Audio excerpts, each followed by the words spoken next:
I'm here today to talk with you about your leadership in sustainability for you as a clinician, for those of you that are emerging leaders and those of you that are existing leaders. Paige and I will walk through two aspects of sustainability. One, I'm going to give the overall context, and then Paige will bring it back to you as clinicians and what it is that you can do to contribute to our eco footprint and reducing our eco footprint. For those of you that are from California, this is a picture of the dam system. We have the single largest, besides China, we have the single largest dam system and water storage system in the world. It comes mostly from the Sierras, all from Northern California. I will say Southern California also too gets its water obviously from the Colorado River.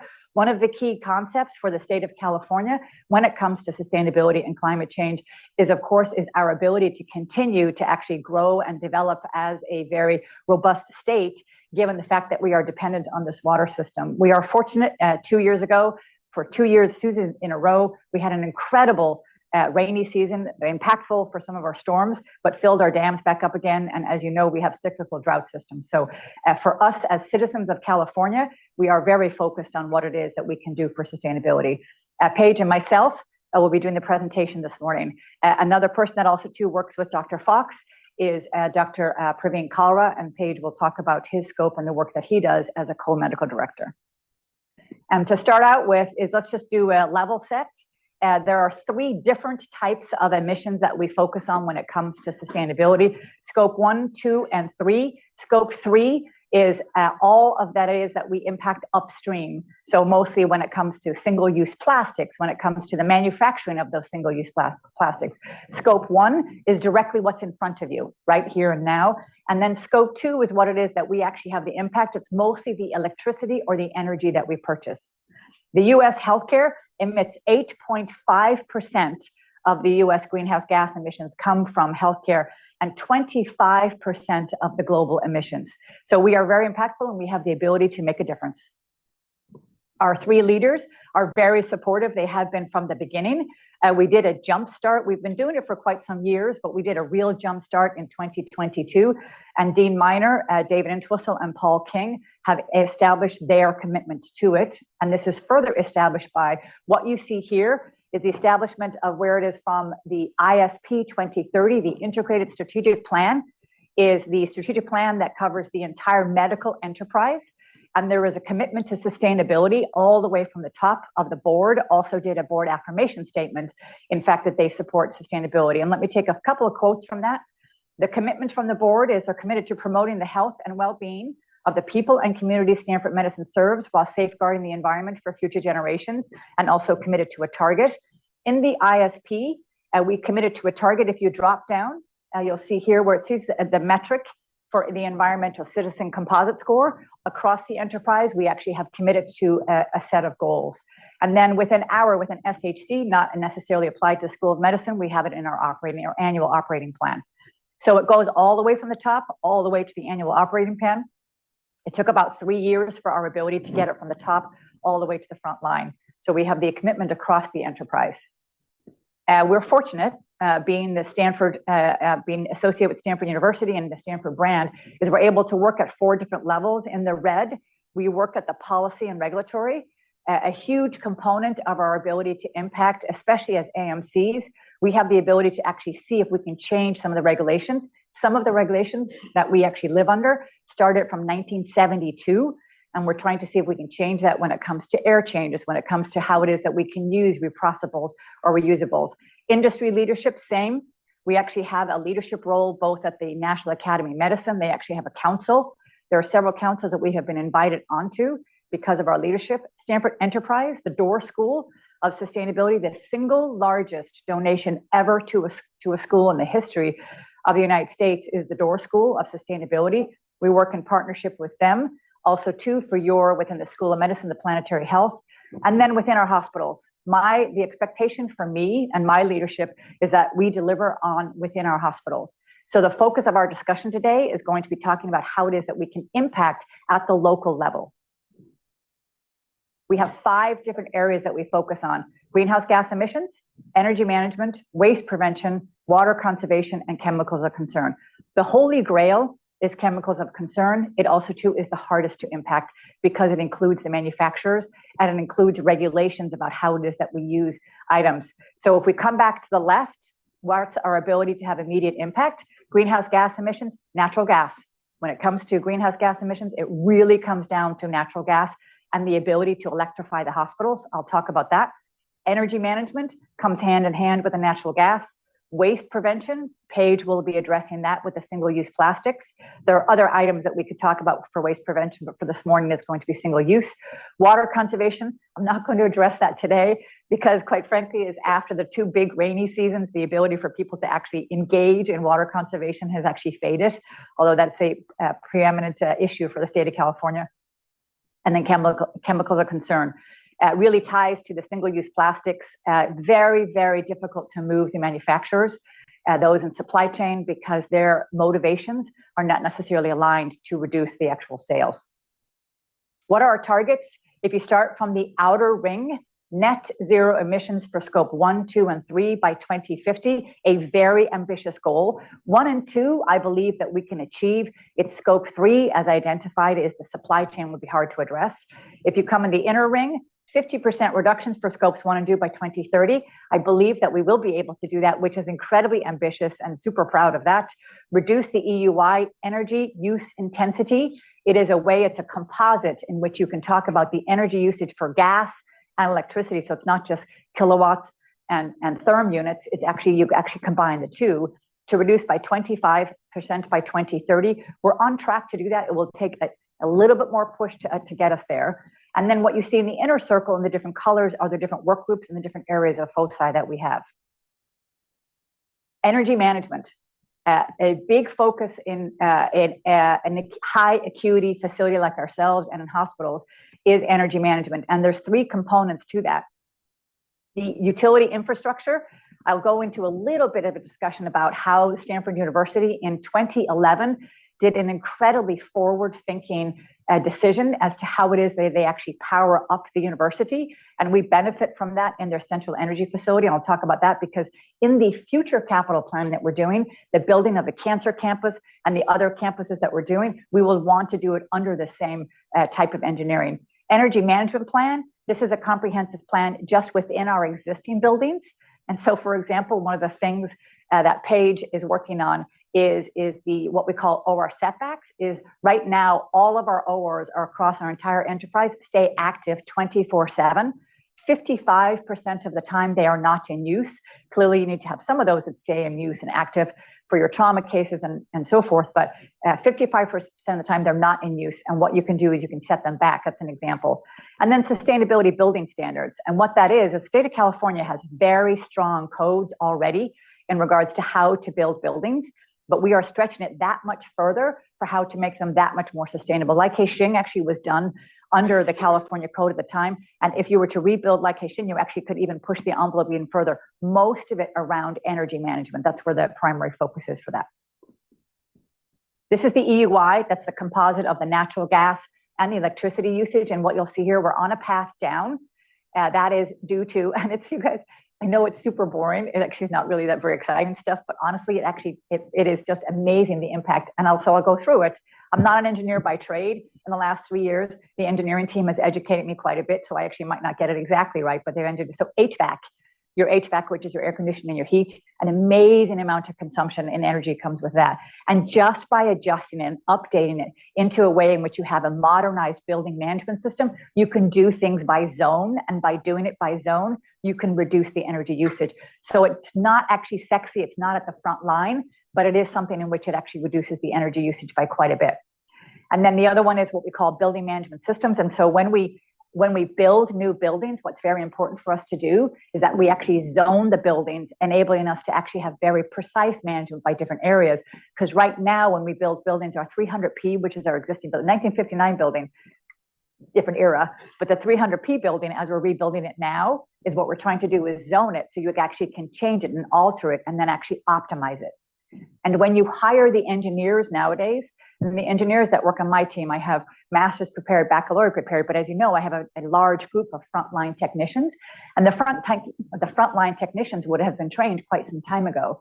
And so one of the things that we need to do is retrain the frontline team such that they're comfortable, because now it's mostly software that actually manages the building, whereas before it would have been much more mechanical that they actually would have worked with.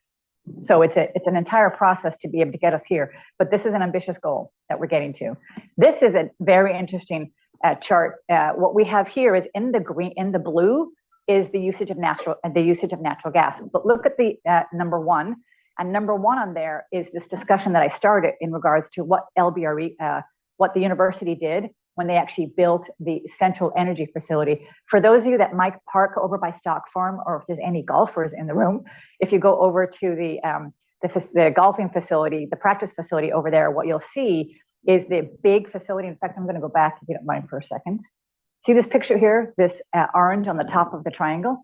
Is the central energy facility, which is the heat recovery plant. And so if you go back here, is when they shifted to the heat recovery technology, is what they were able to do is actually go to electrification. So they actually were able to do all electricity for the HVAC system for the university. I'm not talking about the hospital yet. What they did is for the university. And when they did that, they then invested in what they call super farms or solar super farms in the middle of the state of California. There's two very large ones that they invested in. And as of 2022, the university can declare that the entire HVAC system for the university is off of renewables. It's all off of renewables. There is no university in the country that can say that. And so we get the advantage of that because we also use the heat recovery plant for part of what we do for our HVAC system. So our 500p new hospital was built off of that system. So we benefit from that. We are converting our steam plant in our 300p hospital to that same technology. And I won't go through the full explanation of it, but it does require quite a bit of adjustment to the sterile processing area. And so what we do is we have to come in and educate people and actually make them comfortable with what it means to electrify the sterile processing. So when you talk about electrifying a hospital, essentially what you're doing is you're turning off the natural gas in the steam plant.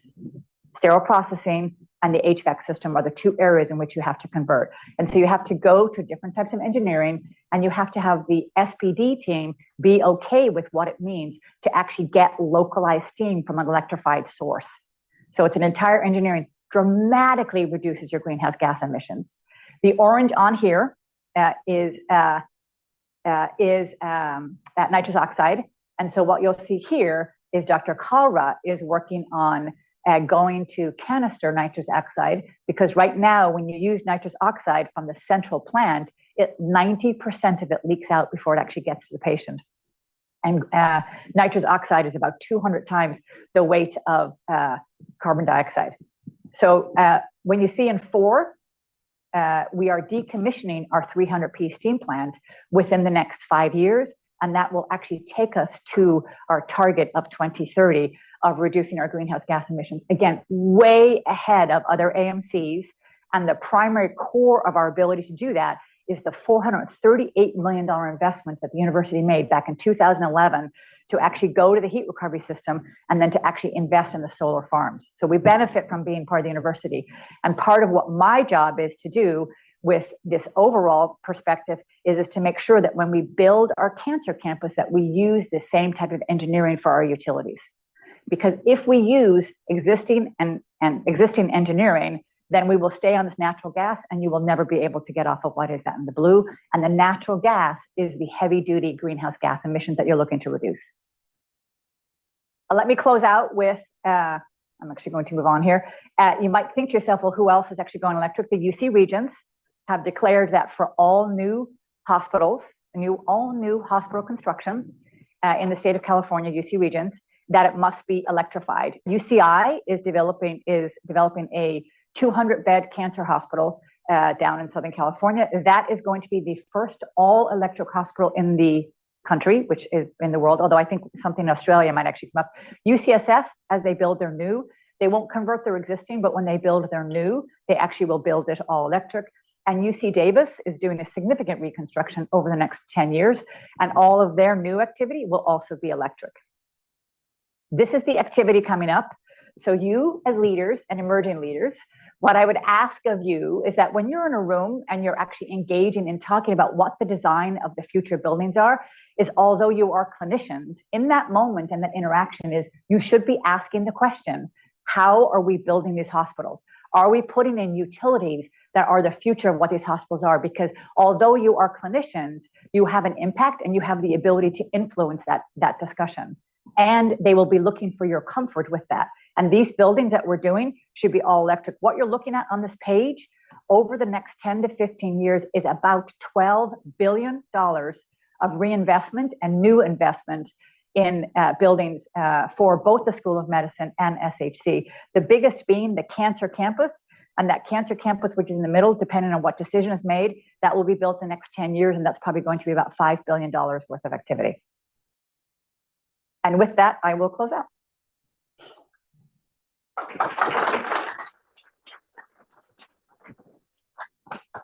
Thanks, Helen. As Helen mentioned, I work with Praveen Kalra. He's the other medical director of sustainability for Stanford Healthcare. So over the next little bit, I'm going to discuss some of his projects and my projects. And what I want to start with first is sustainability that's going on inside the operating room. So you guys are all surgeons. We live and breathe the operating room.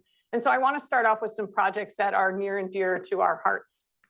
So first is preference card optimization. This is something I've spent the past couple of years on, really thinking about how can we make the waste we create in the OR better.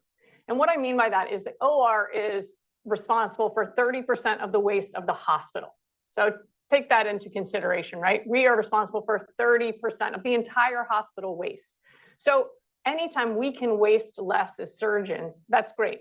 And one of the ways that things come up is our preference card. This is a sample preference card. I'm not sure who in the audience it is, but it's what tells the supply chain what to bring up to our room and sterile processing. What are the instruments? What are the single-use supplies? All of those have a big impact. And one of the biggest impacts is if they get open and thrown in the trash and never used. So really, we want to optimize our preference cards to figure out how can we stop that activity. And so the project started with a couple people here in general surgery, Dr. Jacqueline Wu, who is one of our residents, and then Dr. Jacqueline Tsai, who is one of our breast surgeons. We partnered with a number of people in this department, our clinical staff, obviously that's our surgical techs and our circulating nurses who are looking at these preference cards. There's a preference card and data analytics team, and then there's supply chain. Those are the people responsible for the supplies. This is all overseen by the Sustainability Program Office. And so we've identified 5 different work streams. The 3 in yellow are the 3 that are active now, and I'm going to go into those in just a little more detail. So first, I want to start, though, by saying thank you to all the people on this slide for putting up with my emails, meeting with people, going through your cards, and then hopefully having better cards at the end. So thank you to everyone who is part of the pilot program on this. What we did was we worked with each of those surgeons to update their top 3 to 5 cards. And how do we determine your top 3 to 5 cards? We just asked that data analytics team, what are you using the most over the past year? And then we went in and had you make changes. You could make adds or subtracts. We didn't tell people what to do. We just said, this is your card. Can you look it over and tell us what you do and don't need? They could change things from being open to hold, whatever they wanted.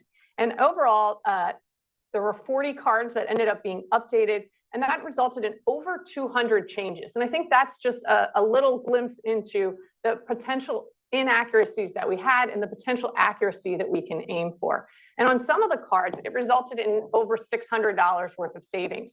And now we're not here talking about money today, but it really does drive some of our green solutions if we can save some money on the way. So lots of single-use plastic items were able to come off those cards and hopefully able to produce more accurate cards.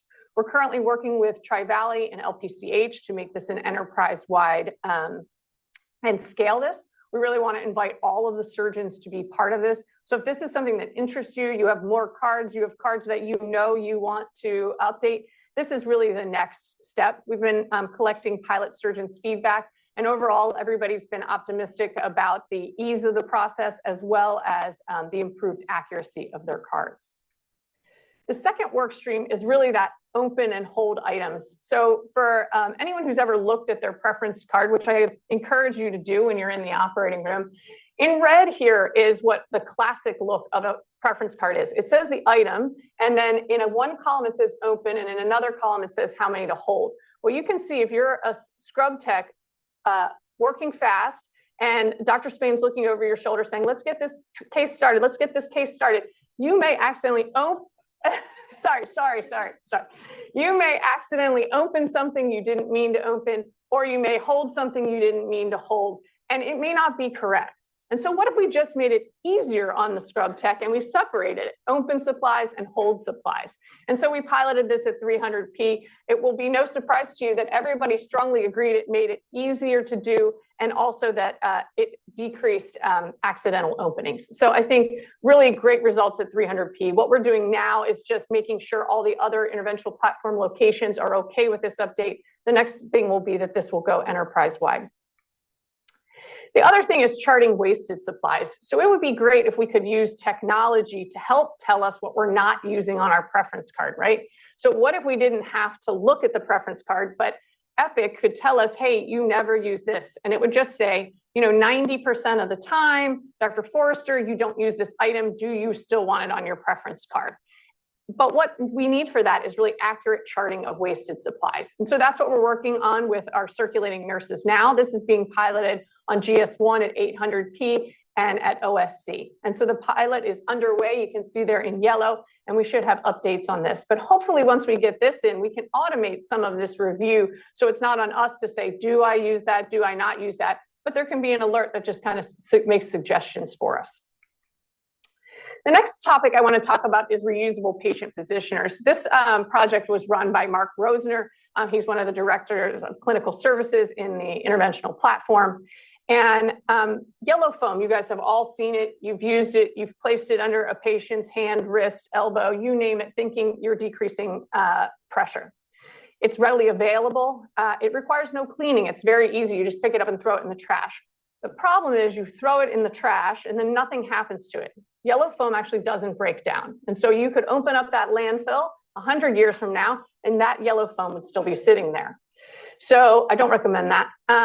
So we have gel products. They're not widely used. I don't know if you've tried to look for them. They're maybe the wrong one, too big, too small, not enough. So really we wanted to streamline this process and say, could it be better? So here's the current state. This is fiscal year 2023, 89,000 yellow foam positioners were purchased. That is 21,000 in weight, which is 21 California grizzly bears worth of yellow foam, and 123 waste carts. That's that picture, that's that big black cart that went down to the landfill from Stanford Hospital. And so the idea here was to cut that usage by 10%, a really modest goal. They used order history as the data point for reference, educated the staff, and then looked for reusable alternatives and tested them. And what I really applaud the team for doing was really being thorough and testing the pressure. So here's a pressure map for disposable yellow foam on the left and reusable yellow foam on the right. And what you see on the left in the center there is a little red dot. This is a foam positioner placed under a patient's arm. And that little red dot corresponds to excessive pressure right over the olecranon of the yellow foam that we just placed under the patient to prevent that pressure sore, right? And then the reusable foam actually has a much better pressure distribution. So in addition to thinking we're doing the right thing with our yellow foam, we may actually be causing harm. So they tested these products, implemented the reusable yellow foam, and saw a significant improvement. What you see here in green is the purchased quantity in FY23. In brown is the trend line for cost. In blue is the purchasing quantity for 2024, headed in the right direction, and then the cost in the red line. And so well over the goal of 10% was 30%. And that was just by decreasing cost, just by making that yellow foam a little less readily available and increasing the number of reusable alternatives. So you obviously have an opportunity here. Everyone in this room has an opportunity. So at the beginning of my case, I actually just say to the circulating nurse, I'm a no yellow foam person, no yellow foam in my OR. And we just find other ways to pad the patient. And we also think about the surface that they're on and how long they're going to be in the operating room. So for my 5-minute carpal tunnel that my patient's awake for, we don't need to pad every limb on their body. If something's hurting them, they will just say, this hurts. So you really need to fit the padding to the patient and to the case. Outcomes have been really impressive here. You can see those numbers. We're down to just 6 grizzly bears, which I think is great. And we've also significantly decreased the workload of the number of waste carts going to the landfill. Next is blue wrap recycling. Some of you might have noticed this before. Blue wrap, hopefully you all recognize from this picture. It goes around a lot of our instruments, especially instruments we bring in from suppliers outside or irregularly shaped instruments. And so at Palo Alto, this was led by an idea by Dr. Kalra and the rest of the sustainability program office. This is really moving from just taking that blue wrap and throwing it in the trash and saying, could it be recycled or downcycled to another material? And the weight and impact of this is also impressive here. And you can see that we've achieved a 50% recycling rate. You as physicians have an opportunity here because that blue wrap has to leave the OR before the patient comes in. Otherwise, it's considered contaminated. And so there's a number of blue wrap recycling carts in the cores outside of the operating rooms. But just before the patient comes in, if you notice the blue wrap is still in the room, it's easy to say, hey, let's get that blue wrap out before we bring the patient in. So we'd like to expand this, and we really need to make sure that the blue wrap stays clean. This is also being rolled out at LPCH, so if you're over on the PD side, please join us in those efforts. Next is OR setbacks. Helen mentioned this. If you've been in 500P and you've looked over one of the doors, you may thought this was Big Brother watching. It is not. This is just an OR sensor for occupancy. There is one at each of the doors of each of the ORs in 500P. So there's 2 different sensors. And when the operating room is on and we're operating, we need 20 air exchanges per hour. But if we're not operating, we're allowed to set that back to just 6 air exchanges an hour. Well, these sensors have been on bypass since 500P opened for a lot of different reasons. I think we all remember the timing of 500P corresponding well with COVID. And so we had other things on our mind. But now we've had a chance to refocus on these. And so what we've been doing is piloting, turning these down, turning these sensors on at 10 p.m. at night, turning them off at 6 a.m. when really very few of the ORs are used at 500P. And we've had a great impact here. This is just a single day that you're looking at. You can see the sensor kicks on at 10, the air exchange rate and the energy being used. You can see how far that drops down. At around 12 p.m., someone comes in to clean, air exchange is kicked back on. And then around 2 a.m., nobody's in the OR until 6 o'clock a.m. when it turns back on. This corresponds with temperature. We also let the temperature rise a bit during this time. The normal set point for the OR is 68. We let it rise up to 72. That's what you see in the green at the bottom. We just let it rise naturally, and you see it gets to about 72 by about 6 a.m. But the important thing here is by 6:10 a.m., we're ready to go. So we've had great success with this. This is led by Ina Dolitsava and her team. This has been really great. We're getting ready to roll out these setbacks at 300P and across more of 500P. So I think this is a great opportunity here. You can see 2% energy reduction in that EUI that Helen mentioned, and each little percentage counts on getting us towards our goal. Next up is a really big project. This was led by Praveen Kalra. This is a nitrous oxide. So you guys are probably familiar with the anesthetic gases that are available to anesthesiologists. These are them across the board here: desflurane, sevoflurane, isoflurane, and nitrous oxide. In general, we're going to focus on nitrous oxide today, but know that all the anesthetic gases, anytime we use them, are a huge contributor to greenhouse gas emissions. So today, we're just focusing on nitrous oxide's impact. And what you can see is that it remains in the atmosphere for 114 years compared to the others. Desflurane, we've also gotten rid of here, and that was because it remains in the atmosphere for 14 years and has a very negative effect. So really, sevoflurane and isoflurane are the main ones used here. Nitrous oxide was used, but it was used in a low volume.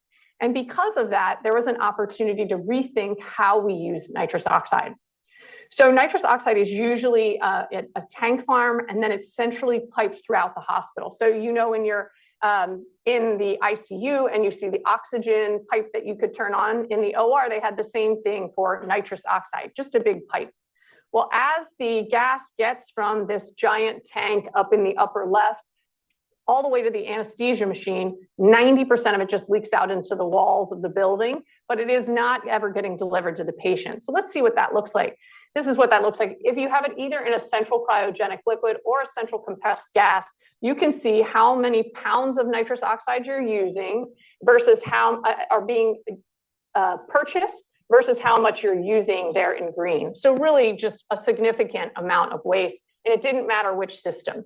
So by moving to portable cylinders, which are much like the oxygen cylinders you put on the bottom of the gurney as you're rolling the patient to the PACU, you can put nitrous oxide in that. And then what you see, we've had to blow up the graph. You can see that now the red line and the green line are on top of each other. And you've significantly decreased that nitrous waste. You may think, why didn't we catch this sooner? This is one that doesn't have a big cost savings. Nitrous oxide, it turns out, is super cheap.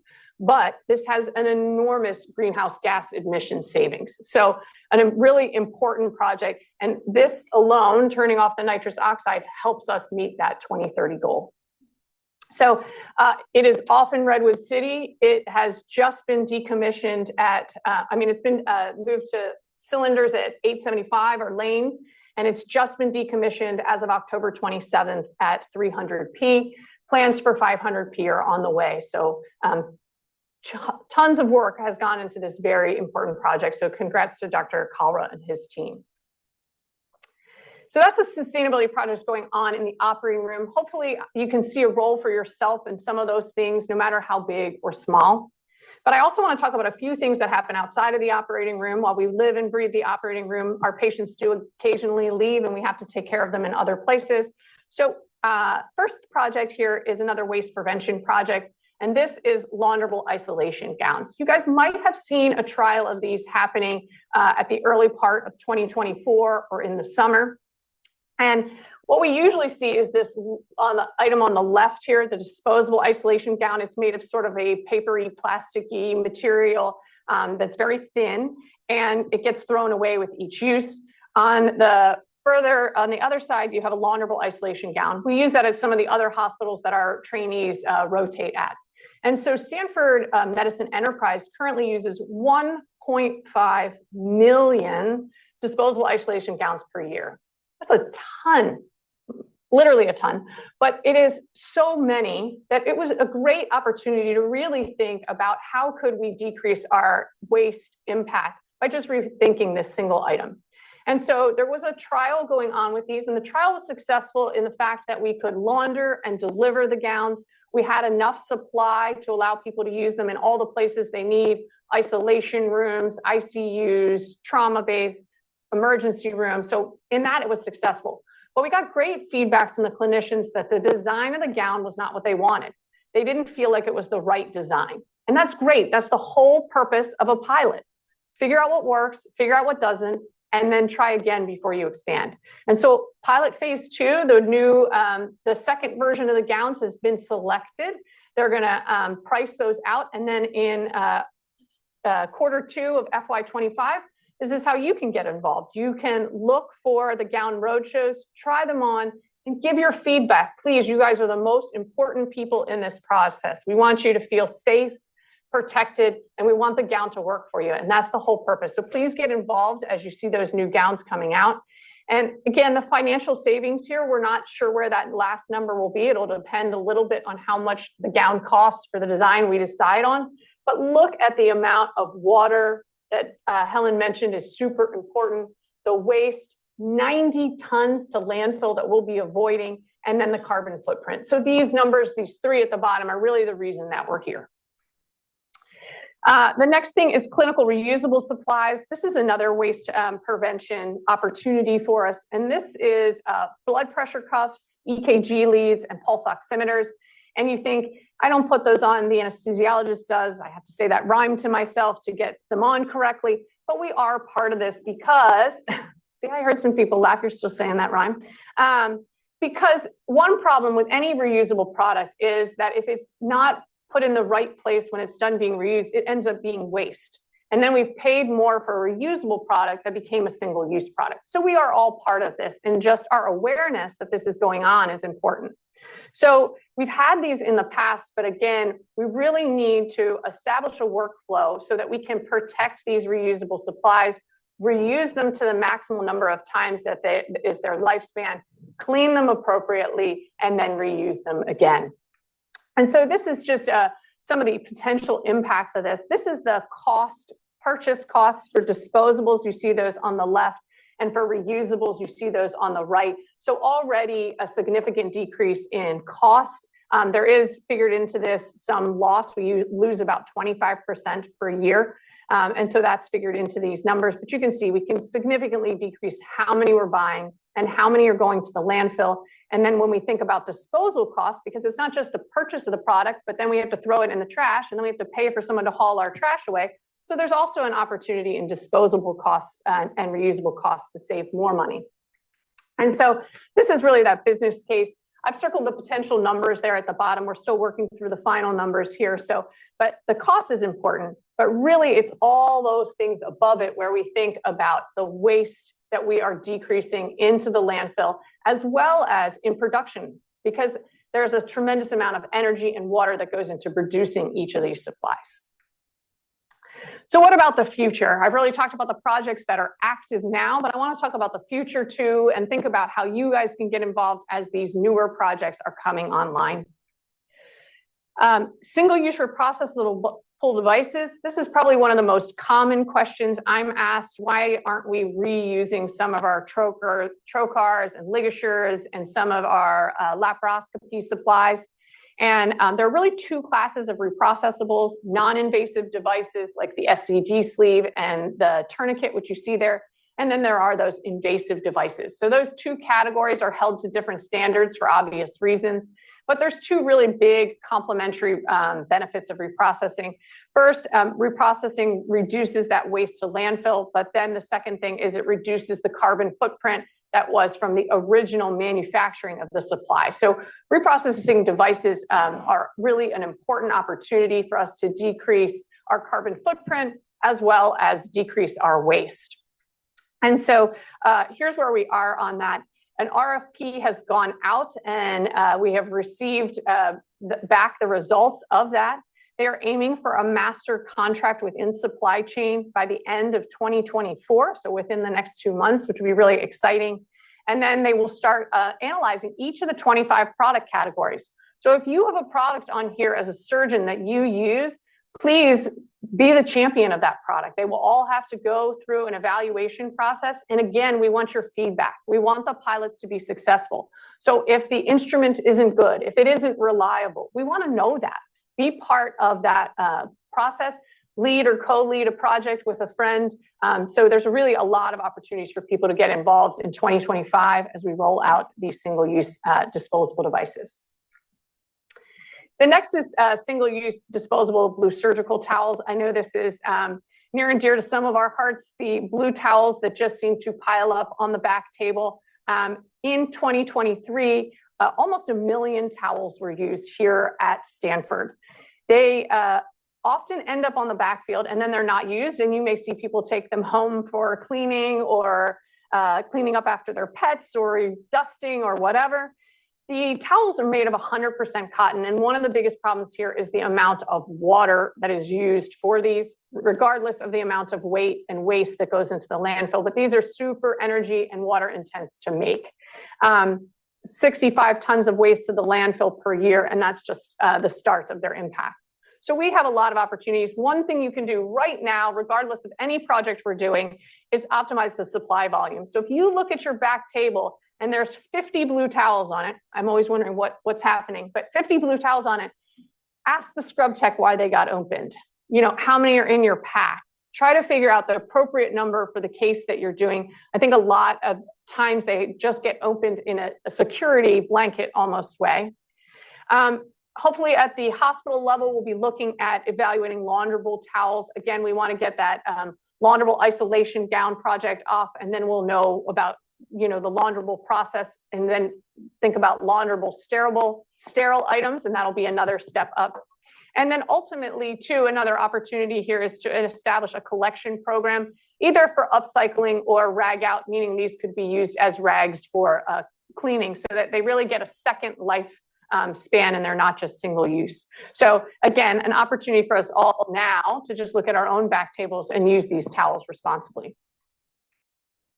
So I just want to close by thanking you all for being here today. Thank you for being part of these projects. Your interest and your enthusiasm is really what drives our sustainability.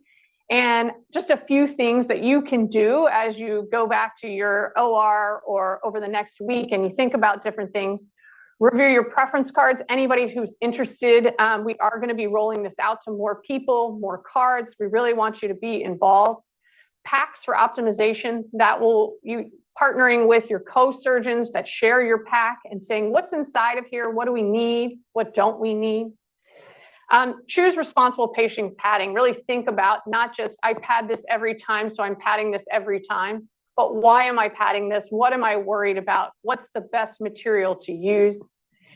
Choosing regional or spinal anesthesia when appropriate. Like I said, all of those gases are big greenhouse gas emitters. So if we can use a regional or spinal anesthetic for our patient, we actually decrease either the gas to zero, they don't need it at all, or we decrease the gas that is required for a case significantly. So thinking and working with your anesthesiologist on that is a great opportunity.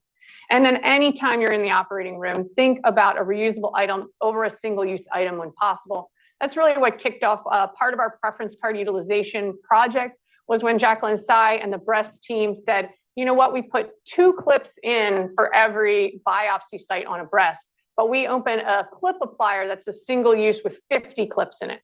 Why do we do that? And just asking that question allowed the whole breast team to get together and make a change where they got rid of a single use item and put in a clip applier and 1 house of clips, significantly decreasing cost and waste. So it's those kind of ideas that really drive this change. You guys are the ones that really drive this change. I want to thank Helen for her overview of all the things that Stanford is doing, and we're happy to take any questions.